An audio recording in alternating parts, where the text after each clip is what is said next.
नमस्कार दोस्तों, जैसा कि आपको तो पता हो कि हमारी जियोग्राफी की क्वेश्चन सीरीज जो चल रही है, अगर आपने पिछला वीडियो जाकर नहीं देखा है तो आप देख लीजिए जाकर। और इसमें जो इम्पोर्टेंट क्वेश्चन है और इसमें टॉप 10 क्वेश्चन होंगे। और हमारे अगले वीडियो में इसकी सीरीज जो चलती रहेगी 10, 15, 20 वीडियो होंगे। अगर आज में इसमें टॉप 10 में भी 5 या 7 क्वेश्चन भी सही कर दे तो आपकी तैयारी बहुत ही अच्छी चल रही है। और हमारा पहला क्वेश्चन जो है, छोटा नागपुर का पठार सबसे ऊंची पर्वत चोटी कौन सी है? तो इसका आंसर आपने चुन लिया होगा, धूपगढ़, पंचमढ़ी, पारसनाथ, महाबलेश्वर। तो आपका आंसर है पारसनाथ। अगर आपका आंसर पारसनाथ है तो समझ लिया आपका आंसर सही है। और पारसनाथ की पहाड़ियाँ झारखंड के गिरिडीह जिले में स्थित है। पहली चोटी जो उच्चतम चोटी है 1350 मीटर की है और जैन धर्म के तीर्थंकर में से एक है। और ये 23वें तीर्थंकर के नाम से भी पहाड़ी को जाना जाता है, ठीक। और इस पहाड़ी में 9 तीर्थंकरों ने पहाड़ी का मोक्ष प्राप्त किया है। और 2000 इस पहाड़ी पर 2000 साल से भी पुराने कुछ मंदिर हैं, ठीक। क्वेश्चन बनेगा तो इससे ज़्यादा क्वेश्चन नहीं बनेगा। और हमारा अगला क्वेश्चन, आर्यों ने भारत में किस दर्रे से होकर प्रवेश किया है?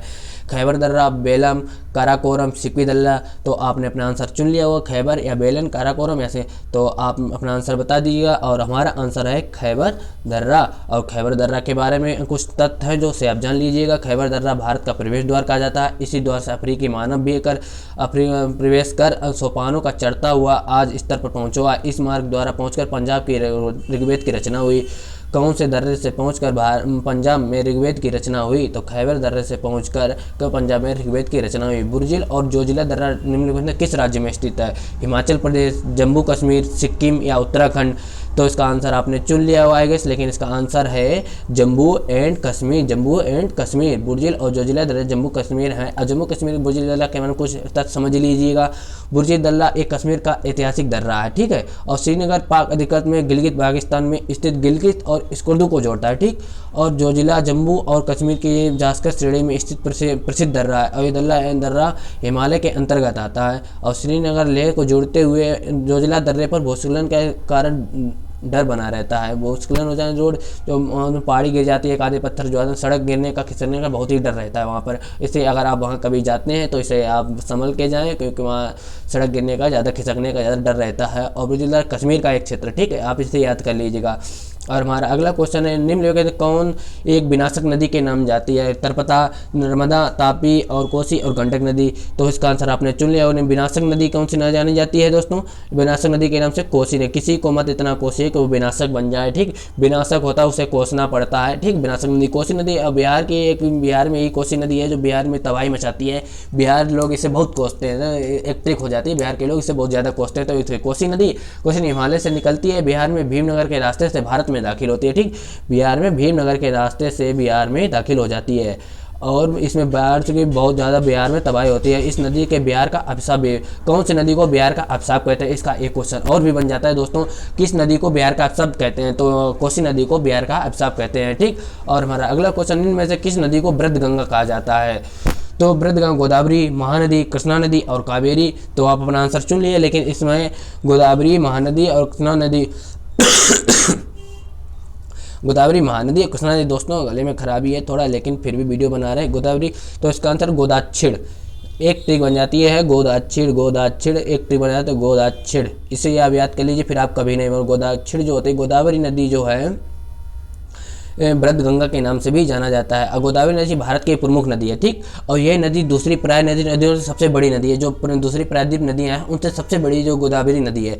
और गोदावरी को दक्षिण की गंगा भी कहा जाता है, ठीक। गोदावरी को दक्षिण की गंगा भी कहा जाता है। और इसकी उत्पत्ति पश्चिम घाट के त्र्यंबक पहाड़ी से हुई, ठीक। एक क्वेश्चन है, इसके गोदावरी का उत्पत्ति कहाँ से हुई है? तो पश्चिमी घाट में त्र्यंबक पहाड़ी से हुई है। गोदावरी की उत्पत्ति पश्चिमी घाटी के त्र्यंबक पहाड़ी से हुई है। इसे आप हिमालय काट कर एवं बहकर आने वाली नदियां कौन सी हैं? हिमालय काटकर और बहकर आने वाली नदियां कौन सी? सतलुज, सिंधु, गंगा, ब्रह्मपुत्र, सतलुज, सिंधु ब्रह्मपुत्र, सिंधु, गंगा, सतलुज, ब्रह्मपुत्र, यमुना। तो इसका आंसर है ब्रह्मपुत्र, सतलुज और सिंधु। ब्रह्मपुत्र, सतलुज और सिंधु जो नदियां हैं काट कर और बहकर आती नदियां आती हैं। इसके बारे में कुछ तथ्य समझ लीजिएगा। और अफवाह का तब विकसित जब कोई नदी अपनी हमारे भौतिक भावनाओं को काटते हुए आती है। इसका ये हो गया है, हिमालय से कुछ नदियां आती हैं जो सतलुज है, एक सतलुज हो गई, सतलुज है, सतलुज, ब्रह्मपुत्र, भागीरथी और तीस्ता। चार पांच नदियां हैं जो पहाड़ काट कर आती हैं। इसमें कोई भी कुछ नदियां दी जा सकती, भागीरथी तीस्ता दी जा सकती थी, या सिंधु सतलुज ब्रह्मपुत्र दी गई है। तो इसे आप पांचों नदियां याद कर लीजिएगा। इसके बाद इनसे कोई भी क्वेश्चन बने आप इसे बता सकते हैं, ठीक। और हमारा अगला क्वेश्चन, पंजाब की निर्माण सबसे महत्वपूर्ण नदी कौन सी नदी है?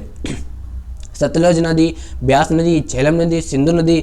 तो इसमें आपने अपना आंसर चुन लिया होगा आगे, लेकिन इसका आंसर जो है सिंधु नदी। और इसके बारे में कुछ तथ्य जान लीजिए। पंजाब के निर्माण में सिंधु की 5 उपनदियाँ, सिंधु की 5 उपनदियाँ, वितस्ता, चंद्रभागा, इरावती, बिपाशा और शतद्रु, ठीक। शतद्रु, इनमें से शतद्रु सबसे बड़ी उपनदी है, ठीक। शतद्रु सबसे बड़ी उपनदी है, इसे आप देख लीजिएगा, ठीक। और हमारा इसमें एक और विद्युत, इसमें भागर नागला बांध पर सिंचाई एवं विद्युत परियोजना की बहुत ही सहायता मिलती है, इसे आप देख लीजिए, विद्युत परियोजना की सहायता मिलती है, ठीक। और इसकी वजह से पंजाब और हिमाचल प्रदेश की खेती का ने चेहरा बदल दिया है, ठीक। और विशेषतः झेलम नदी के किनारे जम्मू एवं कश्मीर श्रीनगर, झेलम नदी के किनारे जम्मू कश्मीर की राजधानी श्रीनगर स्थित है। श्रीनगर किस नदी के किनारे स्थित है? तो इसे आप झेलम नदी के किनारे स्थित है। इसमें 1-2 क्वेश्चन और भी बन सकते हैं। और हमारा अगला क्वेश्चन जो है, भागीरथी नदी कहाँ नदी निकलती है? गोमूत्र से, गोमुख से, मानसरोवर, तपोवन से। तो इसका आंसर आपने अपना चुन लिया होगा। इसका आंसर है गोमुख से जो नदी निकलती है। कौन सी नदी निकलती है? गोमुख से भागीरथी नदी निकलती है, गोमुख से, ठीक। भागीरथी को भारत की एक नदी है, उत्तरांचल से बहती है, इसे आप देख लीजिएगा। और इसे नवद्वीप में जालंगी से मिलकर हुगली नदी बनाती है। इसे आप मोस्टली एक टॉपिक है इसमें है, जो जालंगी से मिलकर एक नवद्वीप जो बनाती है, 190 किलोमीटर प्रवाह के बाद नवद्वीप में जालंगी से मिलकर हुगली नदी बनाती है, ठीक। और हमारा अगला जो क्वेश्चन है, टेहरी बांध निम्नलिखित में किस 2 नदियों का संगम है? गंगा, यमुना, मंदाकिनी। तो इसका आंसर आपने चुन लिया होगा। इसका आंसर है भागीरथी और भेलांगना। और इसका तथ्य कुछ जरे, भेलांगना उत्तर भारत के उत्तराखंड राज्य की एक नदी है। इसे आप टॉपिक लिख लीजिए दोस्तों। अगर आपके पास कॉपी पेन है तो सब लिख भी सकते हैं। और इस टॉपिक, क्योंकि इस क्वेश्चन जो है 10-12 क्वेश्चन आपको मिल जाएंगे और इसे याद करने में तकलीफ भी नहीं होगी। अगर आप इसे याद करें तो 2-3 बार वीडियो देखिएगा, आपको पूरे क्वेश्चन याद हो जाएंगे, ठीक। और इसमें से कुछ टॉपिक हैं जो आप बिल्कुल भी ना छोड़ें, क्योंकि इसमें जो बता रहे हैं बाद में सबसे ज़्यादा इंपॉर्टेंट यही है। सही, बाद में जो इसका एक्सप्लेन जो कर रहे हैं इसमें यही सबसे ज़्यादा इंपॉर्टेंट है। उसमें तो एक ही क्वेश्चन, इसमें 3-4 क्वेश्चन बन जाते हैं। इस परियोजना की कल्पना 1953 में की गई, ठीक। और ये अंततः 2007 में पूरी हो गई। और हमारा अगला क्वेश्चन है, उमियम झील किस राज्य में स्थित है? उमियम मणिपुर, मिजोरम, मेघालय, त्रिपुरा। तो उमियम झील जो है मेघालय में स्थित है, उमियम झील मेघालय में स्थित है। और इसका जो एक्सप्लेनेशन है, उमियम झील भारत के पूर्वोत्तर राज्य की मेघालय की राजधानी शिलांग से दूर 15 किलोमीटर दूर पहाड़ी में एक जलाशय है, ठीक। और ये बारपानी झील भी कहा जाता है। इसका 1960 के दशक में उमियम नदी के किनारे बांध कर हुआ। और झेलम नदी 220 किलोमीटर में फैला हुआ उमियम बांध फैला हुआ है। दोस्तों, अगर आपको वीडियो अच्छा लगा है तो आप इसे लाइक करें और सब्सक्राइब करें। और इसके आंसर जो हैं आप देख लीजिएगा, लाइक करें और अपने दोस्तों में भी शेयर करें। अगर हमारे चैनल पर नए तो सब्सक्राइब जरूर कर लें, क्योंकि मेरा अभी वीडियो चैनल नया है। आप इसे सब्सक्राइब करें और दोस्तों में शेयर भी करें। अगर आपको कोई क्वेश्चन का डाउट है तो कमेंट बॉक्स में जाकर पूछ सकते हैं, मैं आपको अगले वीडियो में बता दूंगा। और थैंक यू सो मच, धन्यवाद।